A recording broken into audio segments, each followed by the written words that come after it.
Purbaya, beberapa pedagang thrifting meminta thrifting untuk dilegalkan dan mereka berjanji untuk membayar pajak.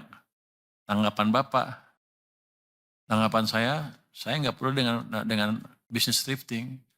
Yang saya kendalikan adalah barang ilegal yang masuk ke Indonesia.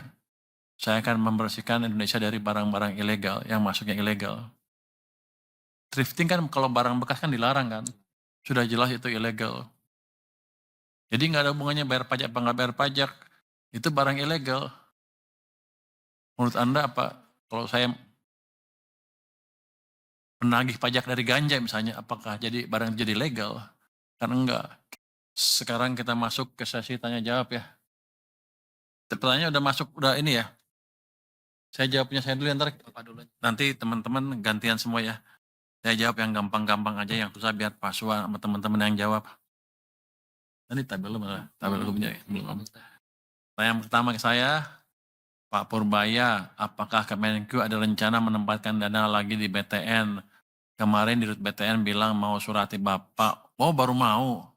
Surati Bapak untuk tambah penempatan dana hingga 10 triliun. Ini Ira dari Infobank. Kalau yang ada di rekod kita ya, dari yang 55 triliun pertama, 55 triliun pertama, penyerapannya di Mandiri 100% sudah disalurkan. BRI 100%, BNI 68%, BTN baru 41%. Kenapa dia minta lagi ya? Aneh juga dia. BSI udah 99%. Tapi kita lihat tuh supply money, pertumbuhan uang primary-nya, M0 ya, base money-nya itu di bulan Oktober agak turun sedikit ke 7,7% dibanding di September akhir yang 13, wah ini sekian persen, 13,3 ya. Jadi kita pikir ini mesti didorong ke atas likuiditas di sistem. Kemarin Jumat kami pindahkan lagi sebagian uang kami ke perbankan sebesar 76 triliun. 25 triliun di Mandiri, 25 triliun di BRI, 25 triliun di BNI, 1 triliun di Bank Jakarta, Bank DKI Jakarta ya. Yang BTN belum kita salurkan, kenapa? Karena suratnya belum sampai, dia baru mau akan kelihatannya. Tapi kalau nanti sampai ke kita lihat, kita akses, kita pertimbangkan untuk ditambah. Yang kedua, dari penempatan dana 200 triliun ke perbankan, sudah terrealisasi berapa banyak? Udah selesai nih ya, sama ya, Debri, Kompas sama. Lalu, tanya, lalu yang tidak habis terserap akan diapakan uangnya? Itu kan relatif sedikit ya yang tidak habis, seandainya ada pun kita biarkan di perbankannya. Kan saya nggak rugi, dia tetap bayar bunga. Terus yang ketiga, sama juga ya.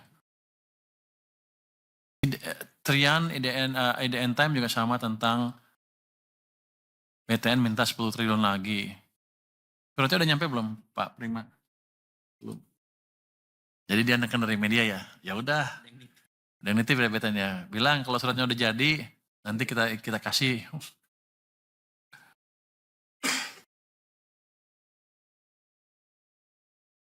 Ada pertanyaan dari Magdalena RRI tentang kenaikan gaji PNS tahun depan.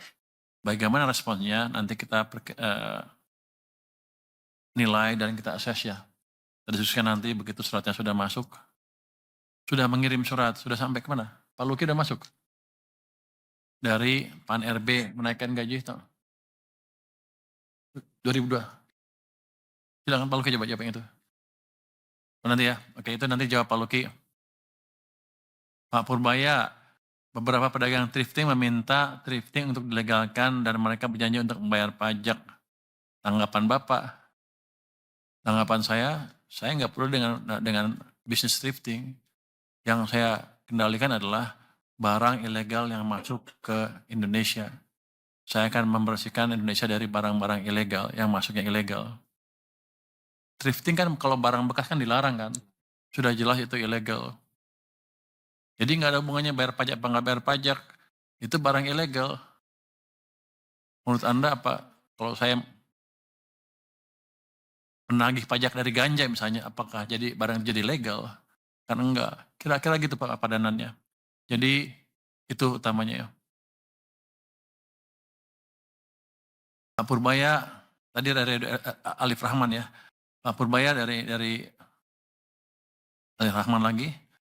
Adrian juga menyebut impor taksi ilegal dari Cina lebih banyak jumlahnya dibandingkan thrifting. Tanggapan Bapak, ya nanti kita cegat di pelabuhan yang kita periksa lebih teliti lagi. Kita akan investigasi lebih dalam dari kasus-kasus yang nyelundup, pasti kan ketahuan nanti siapa yang pengimportnya. Kalau dulu bisa lepas, ke depan nggak bisa lagi. Jadi memang kalau ilegal ya kita beresin. Terus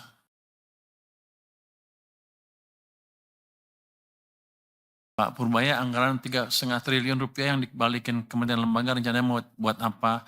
Apakah ada lagi yang balikin anggaran? Ini kan belum habis bulannya ya tahunnya.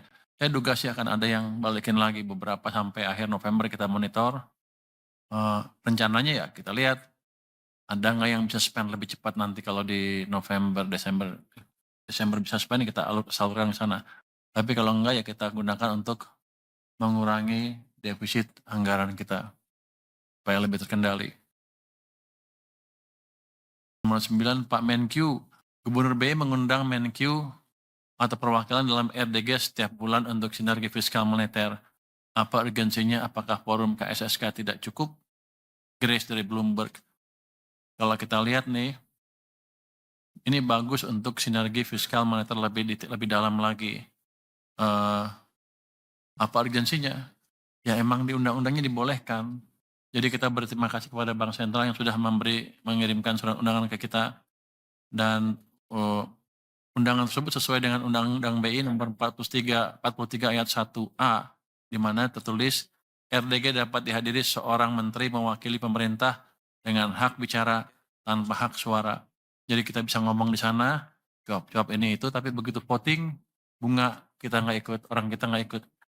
Yang pergi ke sana kemarin Pak Thomas, kemudian dia sedang pergi, jadi saya nggak bisa jawab lebih detail apa yang dibicarakan di sana, tapi saya pikir sih ini suatu perkembangan yang positif. Kalau KSSK kan bukan rapat menentukan kebijakan bunga.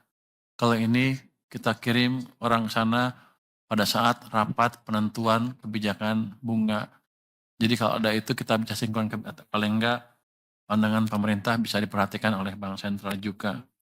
Ini sudah didesain oleh para pembuat undang-undang kita, jadi kita hanya ikut aja. Ini bukan hal yang baru.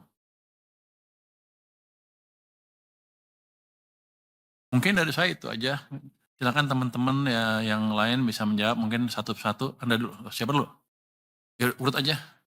Pak Wamen dulu, ada? Pak Luki silakan Pak. Ketika ada sesuatu yang tidak benar, kita suarakan. Ya bagaimana semua tahu dia sedungu ini? Ini manusia pecundang yang sangat merugikan bangsa kita ini. Saatnya jadi member eksklusif di channel YouTube Official Saya iNews. tantang lagi para nambah sumpah di antara Quran. Dia pengen masuk TV. Konten-konten premium yang tidak tayang di TV. Live interaction. Halo pemirsa iNews, ini baru selesai. Emoji dan badge spesial. Reakses konten pilihan. Klik YouTube Official iNews. Join member hanya Rp10.000 per bulan.